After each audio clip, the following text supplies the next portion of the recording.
بسم اللہ الرحمن الرحیم۔ السلام علیکم محترم ناظرین۔ حضرت علی رضی اللہ تعالیٰ عنہ کی شہادت میں ملوث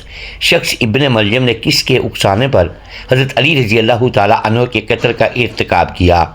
اور حضرت علی رضی اللہ تعالیٰ عنہ کی شہادت کی خبر جب شام پہنچی تو وہاں جشن منانے والا، خوشی اور مسرت کا اظہار کرنے والا کون تھا؟ کچھ روایت میں آتا ہے ابن ملجم قطامہ نامی ایک حسین عورت کے عشق میں مبتلا ہو گیا تھا اور اس کے جسم کی ہوس میں مبتلا ہو کر تو قطامہ نے اسے اس شرط پر اپنا جسم دینے کا وعدہ کیا کہ اگر وہ حضرت علی رضی اللہ تعالیٰ عنہ کو قتل کرے گا۔ اسلامی تاریخ میں خلیفہ چہارم علی بن ابی طالب کی شہادت ایک ایسا عظیم اور دل خراش واقعہ ہے جس نے پوری امت مسلمہ کو گہرے صدمے میں مبتلا کر دیا، اور صدیوں سے مورخین اس سالے کی وجوہات، پس منظر اور اس کے اثرات کو بیان کرتے آئے ہیں۔ اس واقعہ کے مرکزی کردار کے طور پر جس شخص کا نام تاریخ میں ملتا ہے وہ ہے عبد الرحمن بن ملجم، جسے عام طور پر ابن ملجم مراوی کہا جاتا ہے۔ اس کا تعلق یمن کے مشہور قبیلہ مراد سے تھا اور ابتدا میں وہ اسلام قبول کرنے والوں میں شمار ہوتا تھا۔ بعض روایت میں یہاں تک ذکر ملتا ہے کہ وہ قرآن پڑھنے والا اور عبادت گزار شخص سمجھا جاتا تھا اور لوگوں میں اس کی پہچان ایک دیندار انسان کے طور پر ہوتی تھی، مگر بعد میں وہ اس گروہ میں شامل ہو گیا جسے تاریخ میں خوارج کے نام سے جانا جاتا ہے۔ خوارج دراصل وہ لوگ تھے جو جنگ صفین کے بعد پیدا ہونے والے سیاسی اور مذہبی اختلافات کی وجہ سے ایک الگ نظریہ اختیار کر چکے تھے۔ جنگ صفین کے دوران جب لشکر عراق کی قیادت علی بن ابی طالب کر رہے تھے اور لشکر شام کی قیادت معاویہ بن ابی سفیان کے ہاتھ میں تھی، تو اس جنگ کے دوران ایک مرحلہ ایسا آیا جب ثالثی یعنی حکمیت کا معاملہ سامنے آیا۔ خوارج کا عقیدہ یہ بن گیا کہ اللہ کے حکم کے ہوتے ہوئے انسان کی ثالثی کو قبول کرنا درست نہیں تھا، اور اسی بنیاد پر انہوں نے اس فیصلے کو غلط قرار دیا۔ رفتہ رفتہ ان کے اندر شدت پسندی پیدا ہوتی گئی اور انہوں نے یہ نظریہ اختیار کر لیا کہ جو لوگ اس ثالثی کو قبول کرنے میں شامل تھے وہ گناہ گار ہیں، بلکہ بعض کے نزدیک وہ اسلام سے بھی خارج ہو چکے ہیں۔ اسی سوچ کی بنیاد پر انہوں نے یہ تصور قائم کر لیا کہ امت کے اندر جو اختلافات اور فتنے پیدا ہو گئے ہیں ان کا اصل سبب تین شخصیات ہیں، یعنی علی بن ابی طالب، معاویہ بن ابی سفیان اور عمر بن العاص۔ چنانچہ متعدد تاریخی کتابوں میں جیسے تاریخ طبری، الہدیہ والنہائیہ اور دیگر کتب تاریخ میں ذکر ملتا ہے کہ خوارج کے چند افراد مکہ مکرمہ میں جمع ہوئے اور انہوں نے آپس میں مشورہ کیا کہ اگر ان تینوں شخصیات کو ایک ہی وقت میں قتل کر دیا جائے تو امت کے اندر پھیلا ہوا اختلاف ختم ہو سکتا ہے۔ اس مشورے کے بعد ایک منصوبہ تیار کیا گیا جس کے مطابق تین افراد نے یہ ذمہ داری لی کہ وہ الگ الگ شہروں میں جا کر ان تینوں شخصیات کو قتل کرنے کی کوشش کریں گے۔ چنانچہ عبد الرحمن بن ملجم نے یہ ذمہ داری لی کہ وہ کوفہ جا کر علی بن ابی طالب کو قتل کرے گا، جبکہ دوسرے افراد نے یہ ارادہ کیا کہ وہ معاویہ بن ابی سفیان اور عمر بن العاص کو نشانہ بنائیں گے۔ تاریخ میں یہ بھی ذکر ملتا ہے کہ جب ابن ملجم کوفہ پہنچا تو اس نے وہاں کچھ خوارج سے رابطہ کیا اور اپنے منصوبے کے لیے مدد حاصل کرنے کی کوشش کی۔ اسی دوران اس کی ملاقات ایک عورت سے ہوئی جس کا نام قطامہ بنت شجنہ بتایا جاتا ہے۔ بعض تاریخی روایت کے مطابق اس عورت کے باپ اور بھائی جنگ میں مارے گئے تھے اور اس کے دل میں انتقام کی شدید آگ موجود تھی۔ روایت میں یہ بھی ذکر ملتا ہے کہ ابن ملجم اس عورت کی خوبصورتی سے متاثر ہو گیا اور اسے نکاح کی خواہش ظاہر کی، تو اس عورت نے مہر کے طور پر یہ شرط رکھی کہ وہ علی بن ابی طالب کو نعوذ باللہ قتل کرے گا۔ اگرچہ تمام مورخین اس روایت کی تفصیل پر متفق نہیں ہیں، لیکن متعدد تاریخی کتب میں اس واقعے کا ذکر ضرور ملتا ہے۔ بہرحال خوارج کے نظریات، سیاسی حالات اور ذاتی محرکات نے مل کر ابن ملجم کو اس عمل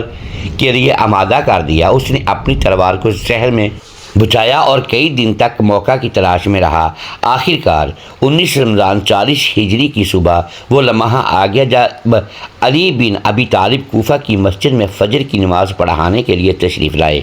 اس وقت ابن ملجم مسجد میں چھپ کر بیٹھا ہوا تھا اور جیسے ہی موقع ملا اس نے اچانک آگے بڑھ کر زہر آلود تلوار سے سر مبارک پر وار کر دیا۔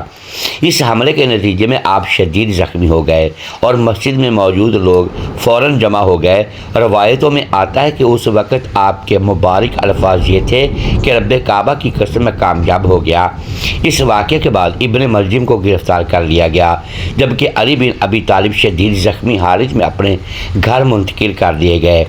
آپ 2 دن تک زخموں کی تکلیف برداشت کرتے رہے اور بالآخر 21 رمضان 40 ہجری کو آپ کی شہادت واقع ہو گئی۔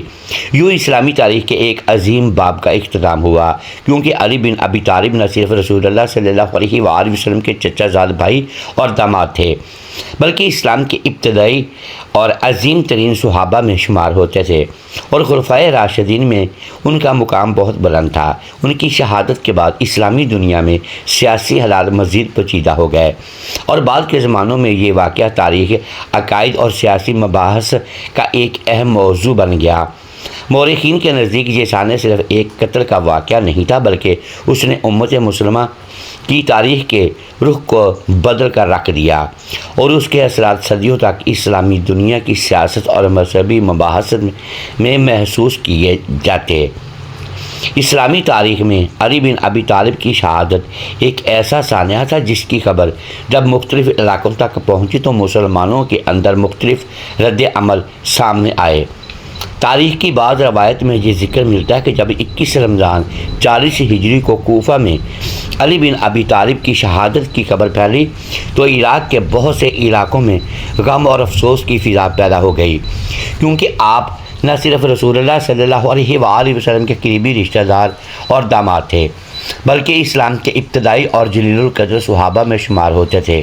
تاہم بعض تاریخی کتابوں میں یہ بھی روایت نقل ہوئی ہے کہ شام کے بعض علاقوں میں اس خبر کو سن کر کچھ ایسے لوگ بھی تھے جنہوں نے مسرت یا خوشی کا اظہار کیا۔